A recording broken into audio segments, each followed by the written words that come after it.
ადამიანთა შორის კონფლიქტი ისეთივე ძველია, როგორც თავად კაცობრიობა. Როგორც ყდებოდა დავები ადრე. უძველეს დროში სამართალს თემის უხუცესები განაგებდნენ და მათი მიზანი იყო არავინმეს დასჯა, არამედ დაზარალებულის დახმარება და შერიგება. ისინი ეძებდნენ გამოსავალს, რომელიც ყველასთვის მისაღები იქნებოდა, რაც თემში მშვიდობას შეინარჩუნებდა, დაზარალებულს ზიანს აუნაზღაურებდა და ამავე დროს თემში წყენას და ბოღმას არ დააგროვებდა. ასეთი მიდგომები სხვადასხვა ფორმით არსებობდა საქართველოშიც. სახელმწიფოების განვითარების და სამართლებრივი რეგულაციების ჩამოყალიბების კვალდაკვალ სახელმწიფოებმა საკუთარ თავზე აიღეს დაზარალებულსა და დამნაშავეს შორის შუამავლის როლი. როდესაც სახელმწიფოს მიერ კანონის აღსრულებაზე ვსაუბრობთ, ხშირად გვგონია, რომ ის მხოლოდ დასჯას ნიშნავს, მაგრამ რეალურად მართლმსაჯულებას სხვადასხვა ფორმა აქვს.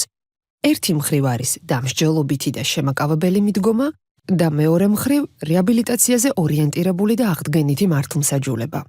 პირველის მიზანია კანონისადმი მორჩილების დანერგვა, რაც მიიღწევა დამრღვევის დასჯით. ითვლება, რომ ეს აღადგენს სამართლიანობას და სასჯელის შიში შეაკავებს სხვა პოტენციურ დამრღვევებს. თუმცა ამ მიდგომას აქვს ორი მნიშვნელოვანი ნაკლოვანება. პირველ რიგში საზოგადოებაში გროვდება გარიყული, განაწყენებული ფენა, რომლის გასაჭირი და საჭიროებები არავინ გაითვალისწინა. გარდა ამისა, ხშირად ციხის გარემო კიდევ უფრო ამყარებს აქ მოხვედრილი ადამიანის კავშირებს კრიმინალურ სამყაროსთან. ანუ სისტემას ჯის, მაგრამ ვერ ცვლის. ხანდახან კი აუარესებს კიდეს დანაშაულის გამომწვევ გარემოებებს. შესაბამისად, დამსჯელობითი მართლმსაჯულების პირობებში კიდევ უფრო მეტი პატიმარი და დანაშაულის მაღალი სტატისტიკაა. მეორე მიდგომა კი ზრუნავს ადამიანის შეცვლაზე, გამოსწორებაზე, სასჯელის მოხდის შემდეგ საზოგადოებაში მის უკეთ ინტეგრირებაზე. ეს მხოლოდ ჰუმანური მიდგომა არ არის. გამოცდილება აჩვენებს, რომ ეს მიდგომა მნიშვნელოვნად ამცირებს განმეორებითი დანაშაულის რისკს და შესაბამისად ზრდის საზოგადოებრივი უსაფრთხოების დონეს. ამდენად ეს საზოგადოების პრაგმატულობის და სიმწიფის ნიშანია. მეორე მსოფლიო ომის სისასტიკის შემდეგ მსოფლიო მომწიფდა ასეთი მიდგომისთვის და 1955 წელს გაერო მიიღო პატიმართა მოპყრობის მინიმალური სტანდარტები.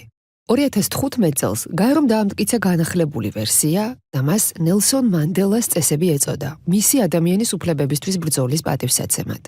ევროპის ქვეყნებისთვის ევროპის საბჭომ ეს წესები კიდევ უფრო განავითარა და დახვეწა. წესები ხაზს უსვამს, რომ პატიმარი პირველ რიგში ადამიანია და მას ღირსეულად უნდა მოეპყრონ. ანუ წესები კრძალავს წამებას, დამამცირებელ მოპყრობას და დისკრიმინაციას. წესებში დიდი ყურადღება ეთმობა ციხის პირობებს. პატიმრებს უნდა ჰქონდეთ სუფთა გარემო, წყალი, საკვები, სამედიცინო დახმარება და ოჯახთან კონტაქტის შესაძლებლობა. აკრძალულია პატიმრების ხანგრძლივი იზოლაცია და სასტიკი დისციპლინური სასჯელები.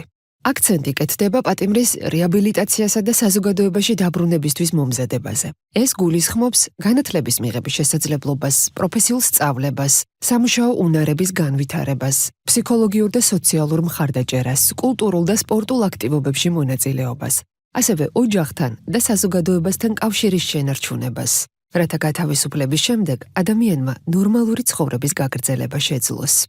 საქართველო ამ წესებს აღიარებს, თუმცა შეზღუდული რესურსების ფონზე მარტივ გამოსავლად მიიჩნევა ადამიანის იზოლაცია და მისი როგორც საზოგადოების წევრის დავიწყება. ასეთი მიდგომა არა მხოლოდ არაჰუმანურია, არამედ არარაციონალურიცაა. ქვეყანას ძალიან ძვირი უჯდება პატიმრების შენახვა.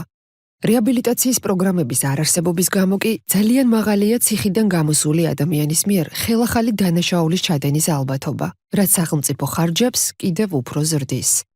საზოგადოების გრძელვადიანი სიმშვიდისა და უსაფრთხოებისთვის სახელმწიფო ისევე უნდა იქცეოდეს, როგორც თავის დროზე უხუცესები იქცეოდნენ. მთავარია არა შურისძიება და დასჯა, არამედ თანაგრძნობა, ურთიერთთანადგომა, რადგან საზოგადოება მხოლოდ მაშინ არის ძლიერი, როცა მას შეუძლია შეცდომის ჩამდენი ადამიანის დაბრუნება, ნაცვლად მისი სამუდამოდ გარიყვისა.